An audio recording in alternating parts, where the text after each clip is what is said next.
है नमस्ते सम्पूर्ण दाजुभाइ र दिदीबहिनीहरूलाई। मान्छे मरेपछि के लान्छ भन्नुहुन्छ नि हैन, हो के पनि लाँदैन के, सिर्फ यो हाम्रो शरीर मात्रै खोक्रो मात्रै हराउने हो। मान्छे मरे पनि त्यो जुन हाम्रो केही चिजहरू चाहिँ राखिकै हुन्छ है, सही कुरा हो, के पनि लाँदैन। त्यो के चिज भने हाम्रो यो जुन यो शरीर गए तापनि, हाम्रो यो सास गए तापनि हैन, मान्छे नदेखे पनि तर एउटा चिज चाहिँ राखिरहेको हुन्छ उहाँले, त्यो चिज कहिले पनि हराउँदैन। त्यो चिज हो शब्द, जुन हामीले बोलिरहेको हुन्छ नि शब्दहरू, जुन यो अहिले मैले बोलिरहेको हुन्छ शब्द, जुन शब्द छ नि मुखबाट निस्केको शब्द, फलानुले यस्तो भने चाहिँ माने कि म मरेर गयो अरे, म मरेर गयो, म पुस्तो भइसक्यो, अगाडिको भइसक्यो मरेर हैन।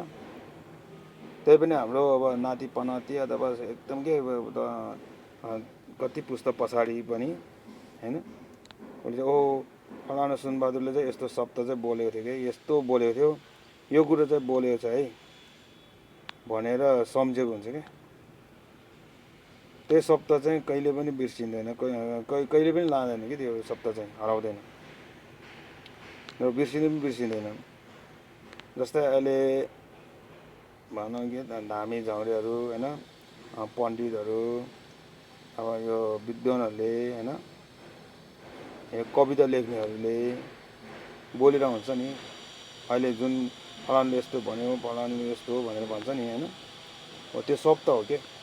त्यो शब्द चाहिँ उहाँहरू मान्छे मरेर गइसक्यो, कति वर्ष अगाडि मरेर गइसक्यो नि, तर फलानुले यस्तो भन्यो है, यस्तो भनेको छ है भनेर बोलिरहेको हुन्छ कि।